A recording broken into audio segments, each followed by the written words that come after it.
La mañana de Navidad, mis padres sonrieron y le entregaron una llave a mi hermana. Luego me dijeron, le compramos una casa, algún día lo entenderás. Me quedé en silencio. Hasta que papá abrió mi regalo. Su sonrisa se desvaneció instantáneamente. La mañana de Navidad llegó con los rituales de siempre. Los rollos de canela de Margaret, ligeramente quemados por los bordes. Douglas insistiendo en encender la chimenea, aunque el termostato estuviera a 22 grados. Y Jane siempre llegando lo suficientemente tarde como para ser adorada. El árbol parpadeaba desde la esquina de la habitación, adornado con las mismas bombillas doradas de mi infancia. Podía trazar cada grieta en los adornos, cada astilla en el reno de cerámica, imperfecciones que nunca mencionaríamos, como si la tradición misma exigiera silencio. Mi madre, Margaret Hart, vestía su bata de terciopelo rojo como una reina abriendo la corte. Estaba radiante, con las mejillas rosadas y una amplia sonrisa. En su mano, una pequeña caja envuelta en papel dorado con una cinta de satén. Se volvió hacia Jane, mi hermana menor por 2 años, y su única hija en espíritu, si no de sangre. «Ábrelo», exclamó Margaret radiante. Jane Blake, con su impecable peinado y su suéter color rosa, soltó uno de sus suspiros característicos antes siquiera de tocar la cinta. Ese era su regalo a la actuación. Lo había estado haciendo desde que éramos niñas, como si la vida misma fuera una audición para Hallmark. Despegó el papel lentamente, saboreando el momento. Dentro, una llave de casa plateada anidaba en una caja de terciopelo. Jane chilló. Ya podía sentir la orgullosa sonrisa de mi padre formándose antes de mirar. «Le compramos una casa», dijo Margaret, con la voz entrecortada como si acabara de anunciar un milagro. Jane los abrazó a ambos. Sonreí. No de alegría, sino por memoria muscular. Luego, Margaret se volvió hacia mí, con los ojos suaves y la voz baja. «Algún día lo entenderás», dijo. Pero yo ya lo entendía. Mi regalo era un sobre simple, sin marcar, colocado silenciosamente en mi regazo por Douglas, mi padre. Sin ceremonia, sin aplausos, solo el sonido del papel rozando la tela y un silencio tan denso que podía quemar terciopelo y cinta por igual. No abrí el sobre de inmediato. Se quedó en mi regazo como algo frágil y vagamente humillante, un recordatorio no solo de lo que me faltaba, sino de lo lejos que irían para que esa carencia pareciera normal. Douglas, mi padre, me lo había entregado con la misma energía que usaba al pasar una factura de servicios. Sin contacto visual, sin sentimentalismo, solo un tranquilo «aquí tienes». Mientras tanto, Jane seguía chillando, sosteniendo la llave de su nueva casa a la luz como si estuviera hecha de diamantes en lugar de deuda y favoritismo. Margaret se secó los ojos con una servilleta y susurró algo sobre encimeras de granito y vestidores.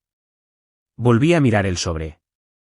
Luego, sin tarjeta, solo mi nombre escrito a mano en la esquina con la caligrafía cursiva y elegante de mi madre, un estilo que había perfeccionado en folletos de la PTA y etiquetas de Navidad. Pasé el dedo por la solapa, pero no lo abrí, porque antes de saber lo que había dentro, ya sabía lo que significaba. Significaba que me veían de la misma manera que siempre lo habían hecho. Tenía 9 años la primera vez que horneé mis propios pastelitos de cumpleaños. De chocolate, con demasiado aceite y poco azúcar. Margaret me ayudó, pero solo porque Jane tenía ensayo de ballet y no quería que la cocina oliera raro. Más tarde esa mañana, bajé temprano, sonriendo, esperanzada, pensando que tal vez habría globos, una tarjeta, algo. La cocina estaba vacía. Sin regalos, sin velas, solo el olor a tostadas quemadas y Margaret tarareando para sí misma mientras cepillaba el pelo de Jane en la habitación de al lado. Ese mismo año, Jane tuvo una fiesta en el patio trasero con ponis. Incluso vecinos que no nos caían bien se acercaron, trayendo regalos brillantes y cumplidos ensayados para el hijo de otra persona. Para cuando llegué a la escuela secundaria, había dejado de esperar algo. Cuando me gradué con honores, Margaret no vino. Jane tenía una competición regional de baile. Recibí un mensaje de texto que decía, muy orgullosos. Lamentamos no poder estar allí. A por ellos. Cuando obtuve el primer puesto en la Feria de Ciencias del Estado, un modelo de presa hidroeléctrica, completamente funcional, Douglas llegó 15 minutos tarde y se fue antes de la entrega de premios. Tenía una hora de golf con alguien importante la semana siguiente. Cuando Jenny consiguió un anuncio de champú de 30 segundos, organizaron una cena. Champaña, enmarcaron la toma del producto como si fuera un Pulitzer. Hay un momento al que vuelvo más de lo que debería. La noche de entrega de premios académicos de mi último año. Había trabajado duro. Brutalmente duro. Había tenido 2 trabajos a tiempo parcial, mantenido un promedio de 4.0, escrito trabajos hasta que mis dedos se acalambraban y mis ojos se nublaban. Pronunciaron mi nombre para la beca principal frente a un auditorio lleno. Subí al escenario, escudriñé a la multitud, y allí estaba ella. Margaret. En primera fila. No aplaudía, solo miraba su teléfono. Cuando bajé, con el certificado todavía caliente en mis manos, levantó la vista y dijo, lo suficientemente alto como para que los padres cercanos la oyeran, bueno, al menos ella es buena en algo. Esa única frase cortó los aplausos como un cuchillo cerrado. Incluso ahora, todavía puedo oírla.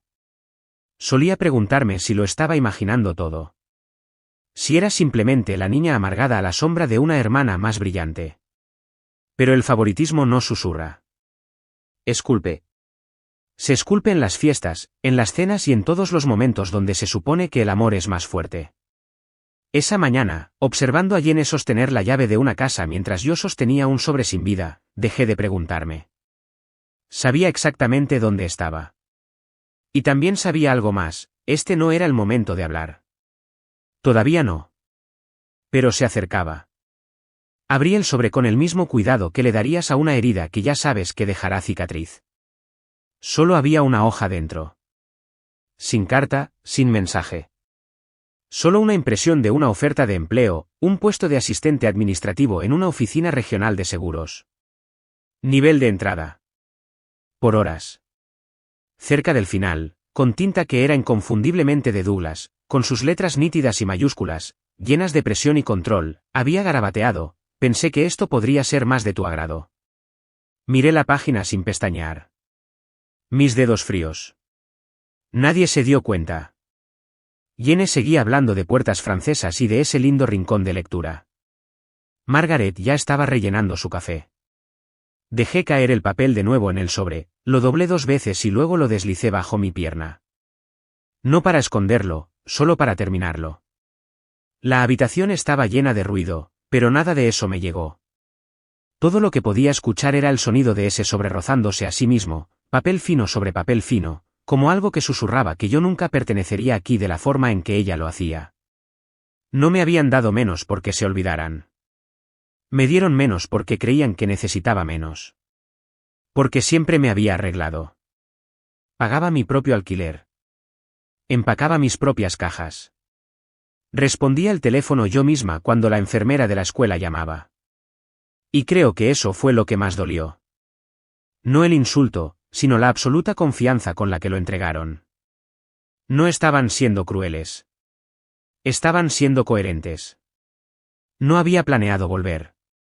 Pero la culpa tiene una forma de disfrazarse de deber, especialmente cuando tu madre llama 2 veces en una semana usando palabras como, tu padre, herido y no puede levantar cajas sin ayuda. No fue la petición lo que me conmovió. Fue el tono, ese tipo de preocupación almibarada, superpuesta a una acusación tácita. Como si negarse significara que yo era fría o egoísta. Como si décadas de silencioso desprecio pudieran borrarse con un favor un sábado. Así que dije que sí. Conduje las 4 horas de vuelta a casa, estacioné en el mismo camino de entrada que Douglas todavía arreglaba con una regla y podadoras, y entré en una casa que olía exactamente como siempre, pulimento de limón, asado cocinado en exceso y el leve toque de algo quemado que nadie reconocía. Jenny no estaba, dijo Margaret, con un suspiro que de alguna manera hizo que su ausencia pareciera mi culpa. Sonreí, asentí, dije lo correcto.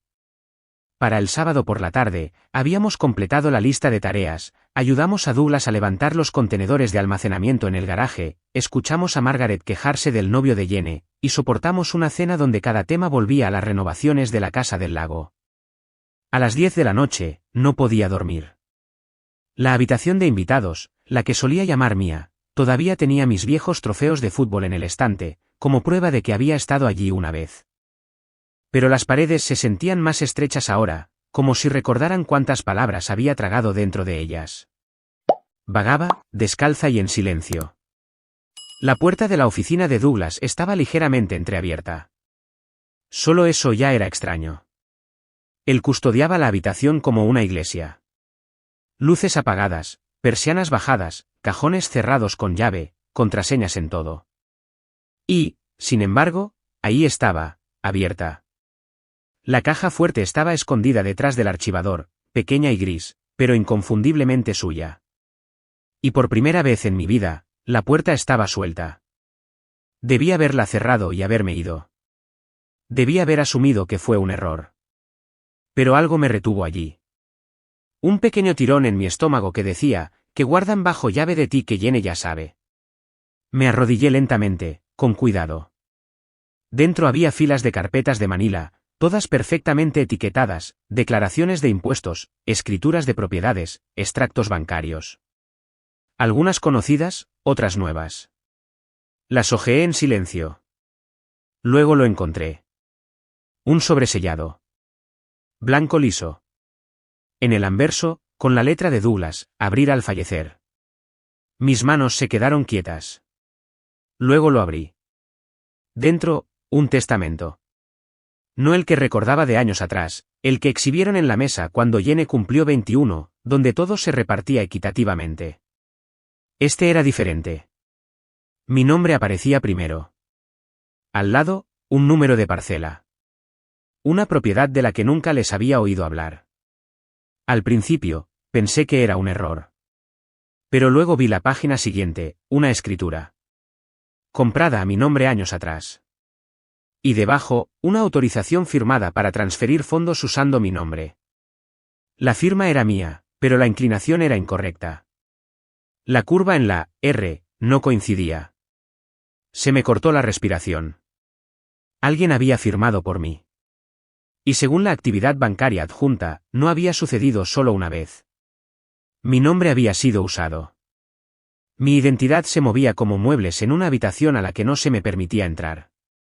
Me senté allí, bajo el suave zumbido de la lámpara de escritorio, tratando de entenderlo.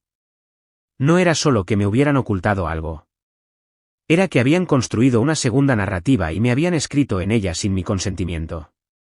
No dije nada ese fin de semana.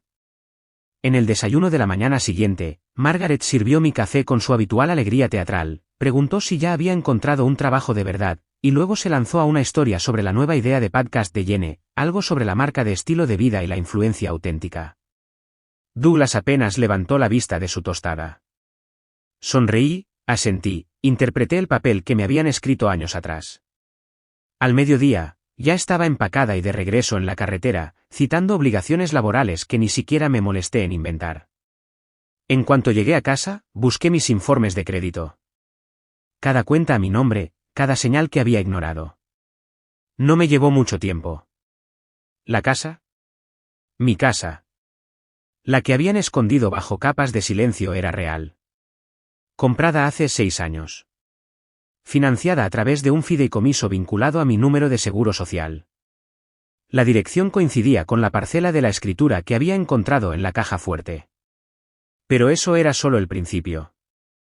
Lo que siguió fue una red cada vez más enredada de actividad financiera, transferencias silenciosas entre cuentas familiares internas, fondos reasignados, y al menos una autorización con una firma que, de nuevo, no era la mía. Así que llamé a alguien en quien confiaba, una amiga abogada de la universidad que se especializaba en estructuras patrimoniales. No le conté toda la historia, solo le entregué los documentos, dispuestos en un orden cuidadoso, como si estuviera tratando de explicar algo que aún no me había permitido sentir por completo. Me llamó 2 días después. Su voz era tranquila, pero sus palabras, cortantes. Claire, si quisieras perseguir el fraude, tendrías un caso. Pero eso no es lo que quieres, ¿verdad? Tenía razón. No quería venganza. Quería claridad, y luego, control. Así que empezamos a investigar. Silenciosamente. Con cuidado. Lo que surgió en las semanas siguientes fue casi absurdo en su ironía. En papel, yo era más rica de lo que jamás había imaginado. No de manera extravagante, pero sí significativa. La casa, una pequeña cuenta de inversión que no sabía que existía, y vínculos con una sociedad holding familiar utilizada para proteger activos durante la aventura empresarial de Yene. La casa del lago era el detalle más condenatorio. Esa casa. Su orgullo. Su refugio. Su legado. Había sido hipotecada en secreto 3 años antes para financiar la fallida línea de cuidado de la piel de Yene. Habían intentado arreglarlo discretamente. Douglas probablemente creyó que podría pagarlo antes de que el banco llamara a la puerta. Pero no pudo. Cuando encontré la escritura, la casa ya estaba marcada para subasta. Y ahí es donde se puso interesante. ¿Por qué la compré? No directamente. No como Clare Hart. Establecí una sociedad de responsabilidad limitada fantasma, usé a mi abogada como intermediaria, y presenté la compra de forma anónima a través de un agente fiduciario. Era legal. ¿Limpio? ¿Indiscutible? El papeleo tardó semanas, pero cuando terminó, me senté allí con una escritura en mis manos, y por primera vez en mi vida, poseía algo que ellos querían. No se trataba de la casa. Se trataba de la historia. De romper el ciclo. De dejar claro que había visto cada centímetro de su negligencia, y que había elegido, por una vez, no absorberla. Todavía no lo sabían. Margaret me seguía enviando mensajes sobre Navidad, preguntando si iría a casa, si podía llevar vino, si había oído hablar del nuevo novio de Yene. Douglas me envió por correo electrónico una oferta de trabajo con el asunto algo con estabilidad. Y yo no dije nada. Porque el silencio, cuando es tuyo, no es debilidad. Es poder, esperando el momento adecuado. Y ese momento se acercaba. Llegó la Navidad de nuevo, como siempre. La misma corona en la puerta principal. Las mismas tazas de reno desportilladas en la cocina. La misma chimenea ardiendo lo suficientemente fuerte como para que el aire se sintiera seco, pero no cálido. Todo era tan familiar, que parecía falso. Yene ya estaba allí, vestida con un nuevo conjunto de cachemira y abrazándose como si la habitación le debiera un aplauso. Douglas estaba junto a la chimenea con su habitual taza de café, sus ojos escaneando la habitación como si estuviera haciendo un inventario. Margaret flotaba de un lado a otro, tarareando villancicos desafinados y preguntando a nadie en particular si los rollos de canela estaban lo suficientemente hechos. Coloqué mi regalo debajo del árbol sin decir una palabra. Caja blanca lisa. Sin cinta. Sin purpurina. Sin etiqueta. Solo espera. Pasamos por los movimientos de la mañana. Yene abrió un bolso de diseñador y jadeó a la señal. Margaret lloró. Douglas se rió. Hubo un brindis por nuevos capítulos y hogares soñados. Asentí, sorbí café, esperé. Y luego fue mi turno. Le entregué la caja a Douglas suavemente, como si pudiera romperse. Él la levantó con ambas manos, sorprendido por lo ligera que era, y sonrió como si ya supiera que no era nada importante. Yene se rió. Probablemente calcetines, dijo. Douglas la abrió lentamente. No porque fuera cauteloso, sino porque era indiferente. Retiró la tapa, vio el sobre, sellado con cera. Por un momento, dudó, luego rompió el sello y desdobló los papeles de dentro. Su rostro no cambió al principio, solo un apretón alrededor de los ojos. Luego el color se drenó. Leyó la primera página de nuevo, más despacio. La escritura notarial. Mi nombre. La propiedad. La casa del lago.